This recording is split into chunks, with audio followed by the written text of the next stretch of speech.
Alright, this is an old video from 2018.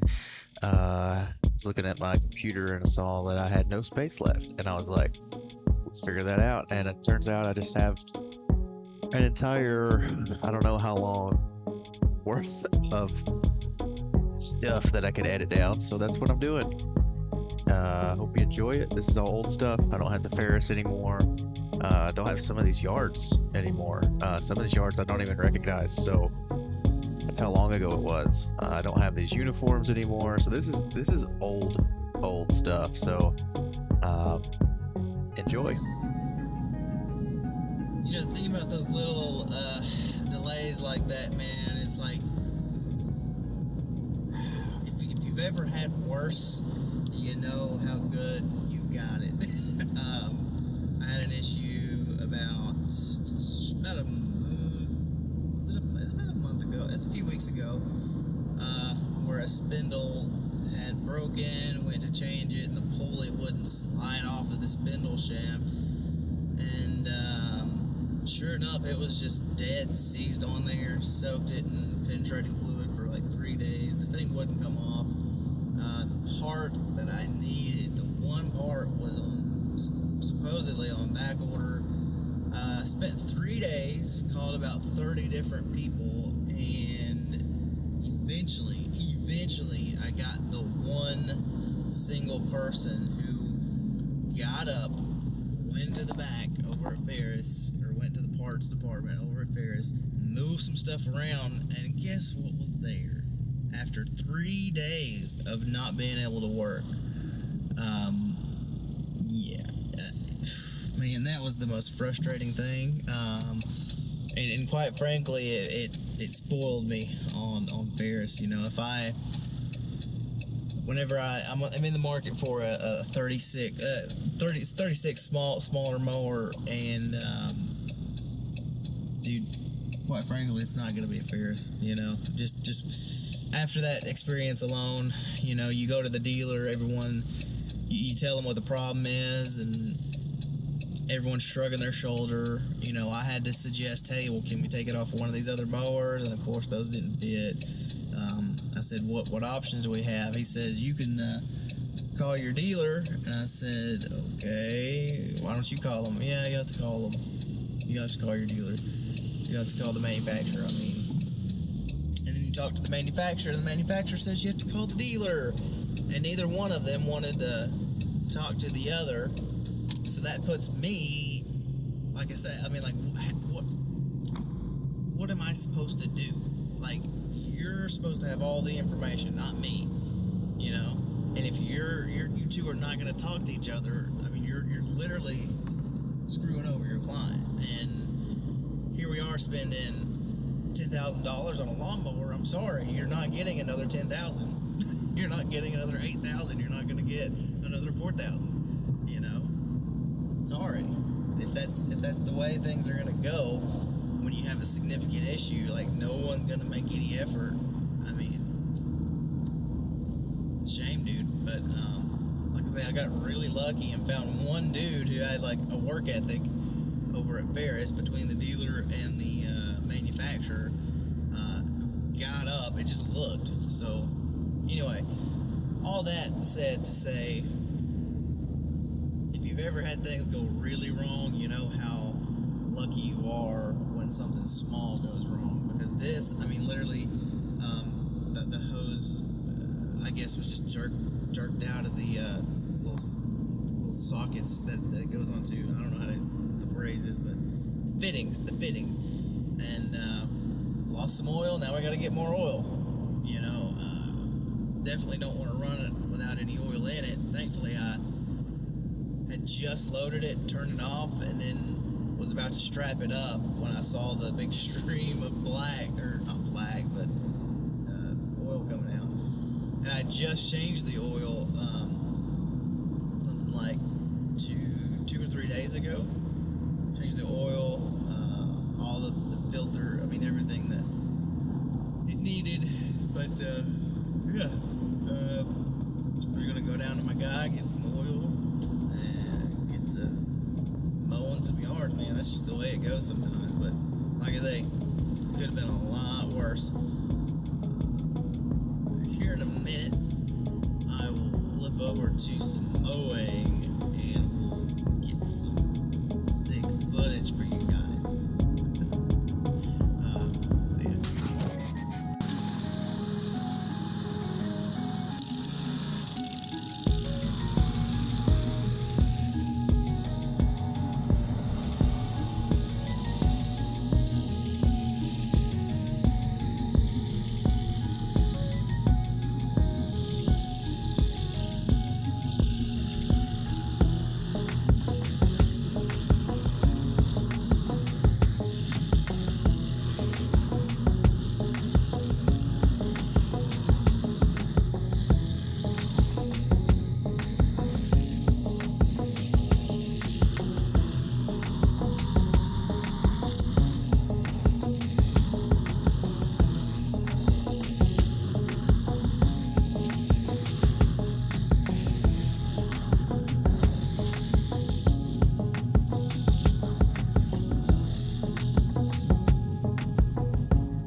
So let's talk real quick about a quote that I gave about a week and a half ago.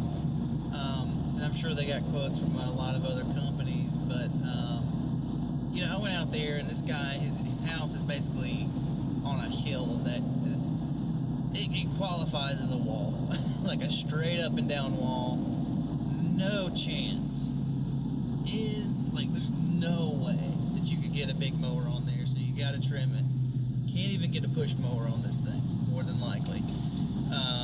So you're talking about a ton of work. Now, here's the deal.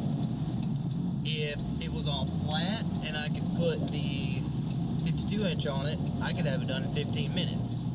But since you're basically having to trim a wall, it would have taken about an hour or so. So my quote for him was $80 a visit. He was wanting like a 10-day schedule, but I don't do 10-day because I everybody on their day, Monday, Tuesday, Wednesday, every single week.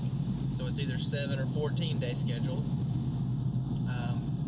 And we both agreed 14 days would be a little bit too much. So, you know, like I say, standing by the price, $80 a cut. And he was really, really confused. Like, well, why is it so much? Why is it so much? I was like, because it's a lot more work to trim an entire yard than it is to mow an entire yard. It's a lot more work. It's a lot more physically demanding, especially when you have these commercial grade trimmers. Like, those things are heavy, you know. Yeah, they get you done a little bit quicker, but they're still heavy. You know, it still takes a lot more exertion. You know, that's why we buy the big mowers, is so we're not having to resort to more work. You know, we're trying to get more done, take care of more people. And like I say, if it was all flat, I could mow it in 15 minutes and would charge them, you know, $40 a cut, $45, $50 a cut, something like that. And it would have saved him a lot of money. And, you know, he was really confused by that. And I said, and he mentioned he had used another company. I said, well, what's the reason that the other company's not working for you anymore? And, you know, it goes this way all the time. Well, they didn't. They just stopped showing up.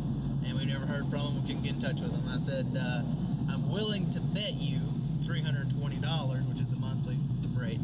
I'm willing to bet you $320 they stopped coming because they weren't making enough money, or the work's too hard, or a combination of the two. You know, it's not easy work when you have 12 plus yards in a day, and then you got to go, you know, mow basically a dam, you know, mow a mountain with a trimmer, you know, and people just don't get that, right? And another thing that I brought up to him, you know, he's calling me. You know, he had been for a little while. He said trimming the hill and doing everything himself.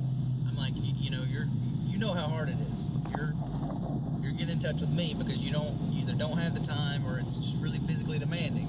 You know, the same thing goes for me as well. It takes me a lot of time. It is physically demanding for me as well. So, you know, the price is right, I think, on that yard. And obviously, never hear back from them because, like I say, a lot of people just don't. I don't know if they don't understand or they just don't care. You know, it's probably a combination of the two. But you know, there are things that you sometimes have to explain, and people will just they'll never get them. Man, this Bermuda is dry. It's crazy. We have not had any rain. I just pulled up to my next yard, but I'm gonna cut this one real quick, and yeah, we'll get on to the next one.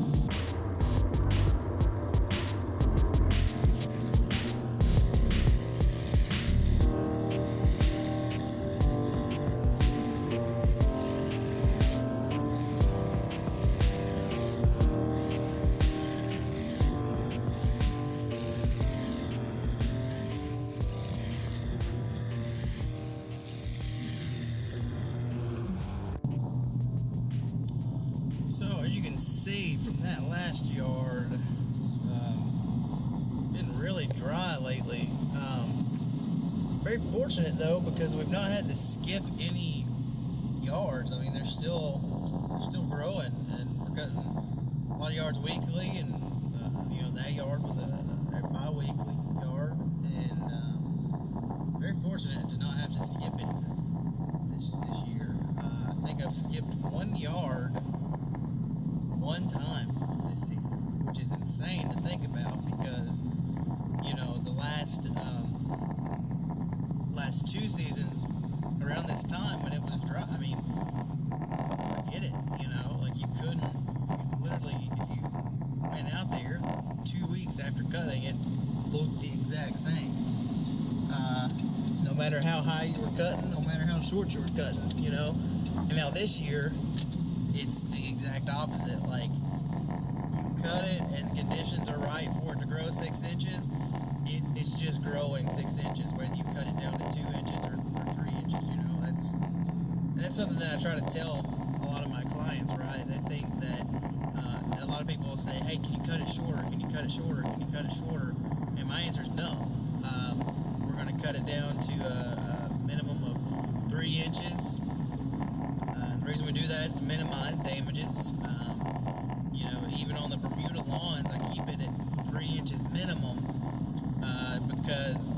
as you know, the Bermuda lawn is so dense in the way that it grows. Your green is just very little bit on the top layer, so you get a lot of scalping if you go too short with a rotary mower, right? So it's really not beneficial for the Bermuda lawns to mow it so super short with a rotary machine. You have to have a real mower, and those things are expensive. For the amount of Bermuda that I do, I couldn't really justify the cost of a real mower. The one that I'm actually about to cut would be the only one that it would be kind of worth it to mow with a real mower, but it's about I think it's huge. It's about an acre altogether. But they went through earlier this year and fertilized and treated the yard themselves. Doesn't look like they put down any pre-emergence, which is fine. The yard still turned out fantastic. Nice green, thick Bermuda, filled in really well. But yeah, we'll see that here in a minute. It's one that's been in the vlog a billion times, but yeah, just want to get on here and sort of talk about how dry it's been, man. It's been crazy, but got a lot of rain in the forecast, so, but you know what, to be honest, we've had rain in the forecast for the last 3 weeks, and it's rained like 1, maybe 2 days, one really good rain, and I was stuck in the middle of it, right, and it was so, like, out of nowhere and windy that I had my back turned toward it, and it was so windy that my front half was completely dry after like a minute of this rain just coming down, and my back was just soaked, and it was so windy that I was trimming this hill, and all of the clippings as I cut them were just shot in the opposite direction, so I wasn't getting a single clipping on me. It was that windy, and then my front half was totally dry, so that was a weird experience. But yeah, that lasted 10 minutes, and that's not nearly enough, and it was in one little part of the city, so everything else was still bone dry. But anyway, hopefully we get a little bit of rain, because I've got a lot of yards that I have to seed and aerate, and I don't want that to go to waste. So hopefully we get some rain before the end of the season here in the next couple of months. But yeah, on to the next one. Well, change of plans. That road was blocked by excavators and skid loaders and all these big trucks, so we'll go to the next one on the list, and we'll revisit that one in a little bit.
And I wanted to throw in here real quick, just sort of a thought process. There's something that I'm thinking through.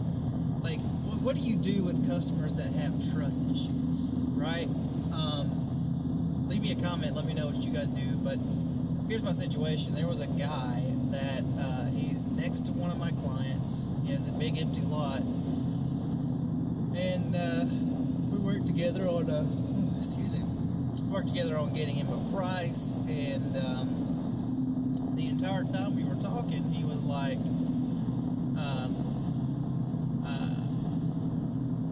"Make sure you show up. Make sure you show up. I mean, if you show up, man, I'm screwed. If you show up, I'm out of luck. I don't know what I'm gonna do."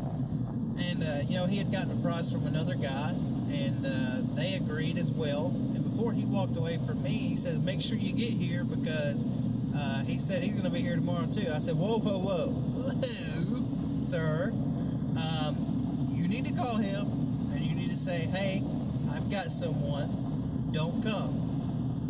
And then he kept saying that, But if neither one of you shows up, though, I'm out of luck. I said, "Listen, this is all I do. This is it. This is how I pay my bills. I have no choice but to show up. I promise you, I will show up." And that was that. I showed up. He's on a 2-week schedule, so I showed up again after that, 14 days later. And he goes, "It seems like just yesterday you were out there. What? Are you sure today's the day?" And I said, "Yes. 14 days. That's 2 weeks. You're on." And at this point, I'm getting frustrated, right? Because here's the deal. I understand that reliability and not showing up is a stigma in lawn care, right? I understand that. Yeah, maybe you've been burned in the past, but we're not there. We're not in the past. Like let's move on. I told you I'm showing up. You were worried about me being reliable. Now I'm reliable, and you don't want me to be reliable. So he was kind of weary that, it seemed too soon to be cutting again. Like, no, it's not. I was out here 2 weeks ago. That's what we agreed on. And so, I didn't say it quite that harshly. I was like, yeah, it's in 14 days. Last day was on this date here. And, it's very frustrating, right? Because, like I say, they either worry that you're not going to show up, or they're angry that you've shown up. There's been one or two of these in the past where it's just like there's no middle, like there's no pleasing, right? You finally find someone who's going to mow your yard for you, and you won't let them do it. And that's the thing that drives me insane. It's like, I feel like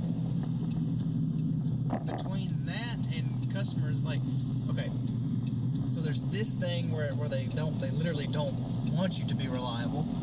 When you are reliable, you get punished for it, or you get questioned. And then there's this other thing where so many people don't pay,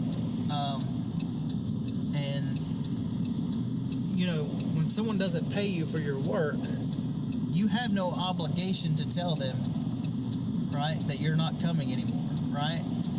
And I feel like because of that, for that reason, a lot of guys tend to just, if they don't get paid, they just don't go back to the yard, right? Well, that turns it, and then the customer turns that into, the guy just stopped showing up. Well, he just stopped showing up. And from the conversations that I've had, it ends up, usually, a lot of the time, surprisingly, it's just the customer didn't pay. And the guy did tell them a couple times, "Hey, I need some money," right? And from my experience dealing with customers, I totally believe the lawn care guy that quote-unquote just didn't show up. More often than not, I believe the lawn care guy, because it does happen so much. This year even, I made a change where, and I sent this policy out at the beginning of the year: if you don't pay, I'm not coming to your house, period. And if you pay early and we have a delay, you're at the top of the schedule. And then after I get the people who have paid me already, like if it rains for 2 days, I'm one of those people who prepaid first, And here's a way to think about that, right? person, there's one person who pays me $3,000 for the season. There's another person who maybe they owe me $120 from last month, right? You better believe the person who paid me $3,000 at the beginning of the year is getting their service before the person who owes me $120 or $140 or whatever their amount is, right? So, and that's just the way it is, right? Because once money changes hands, I have a legal obligation. It's not even like just a general preference. It's literally a legal obligation to take care of the person where money has changed hands, right? And at the point of, and quite frankly, if you get a written contract, which we don't do, but a verbal contract counts too. Technically, the client, if you've done service for them and they know about it, technically they have an obligation to pay you, and you have no obligation to work for them if they don't pay you. That's how business transactions work, right? And it's really hard to get that across to some people. Like, this is not, I'm not out, as much as I do love lawn care, it's not a hobby, it's a business. Like, we're trying to build a thing that supports ourselves, and then hopefully one day we'll be able to create some jobs. So it's not just a big fun thing that we're just doing for our health, like it's literally so much more than that, and they just don't comprehend it. And so anyway, that's just a little rant, a few thoughts on this idea and this sort of stigma, right, that quote unquote lawn care guys are unreliable. Here's the deal, a lot of them are, but the ones that aren't, like, freaking treat them right, pay them well, keep them, make it worth their while to continue to be reliable. Don't give them crap because they actually show up. Like, that's the thing that ticks me off more than anything. Is like, are you sure you're supposed to be? Yes. Positive. Anyway, oh my goodness, crazy.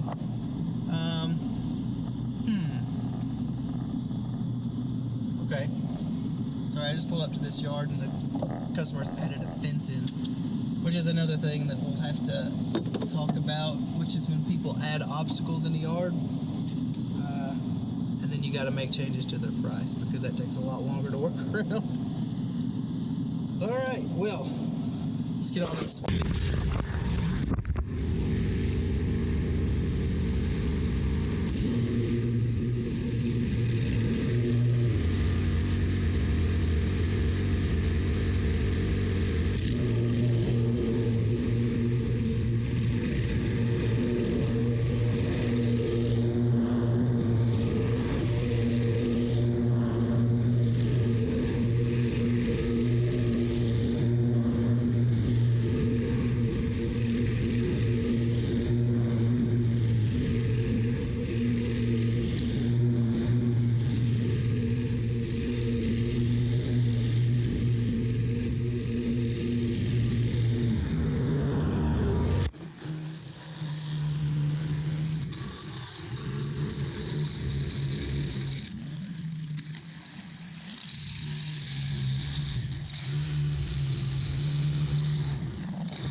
Situations where the city comes out and they do something where they'll tear up a plumbing system and all that's a mess, and you gotta kind of work around it, or you know, or electrical units will get put in, you know, for the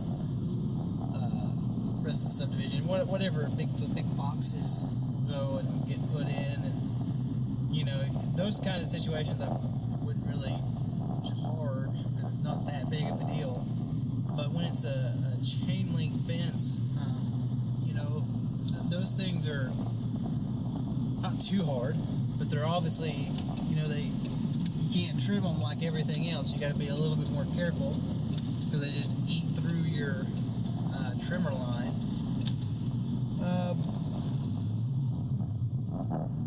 I have some customers that spray their chain link fences, but in my opinion, it looks kind of weird, you know? When you have this nice looking lawn, clean cut, and you have this weird, like, brown border around it. I mean, it helps. It saves a lot of time, but it just doesn't, it kind of looks weird. It looks, what's the word? It looks incomplete, you know? So, I don't know. I'm just, it's a weird thing, but, yeah, what do you guys do when your customers add obstacle courses for you? I had one client, they kept planting a bunch of little trees, or they planted a bunch of trees and like vines and stuff, and of course when they were super small in the season, you know, I would nick one or two with the trimmer, because they put it, again, right up against a chain link fence, so you have double obstacle, right? They put these vines up next to a chain link fence, so if the trimmer line barely snags on that fencing and jerks your trimmer, of course it's going to go and chop up the new grapevine, right? I mean, it couldn't go any other way, could it? I mean, so I had to buy a bunch of grapevines for them earlier in the year, and I eventually just sort of told them, I was like, listen, we're gonna just not trim these until these things thicken up and are not gonna be damaged. And yeah, I mean, those things grew in pretty well. And actually, truth be told, a couple of the ones I cut sprouted back up, so that's good. I mean, apart from losing the money on it, but yeah, I mean that's how that goes. But here on the next one, yeah, that's how far apart they are. Took about 2 seconds to get here. Get it cut, looking good, and we'll go on from there. Alright, so there it is. An old video from who knows how long. There was a bunch of other random stuff on the card as well, but I'll probably just re-record it because the audio's horrible from the truck noise. But hey, if you stuck around this long, go ahead and subscribe. There's plenty of horrible audio on the way.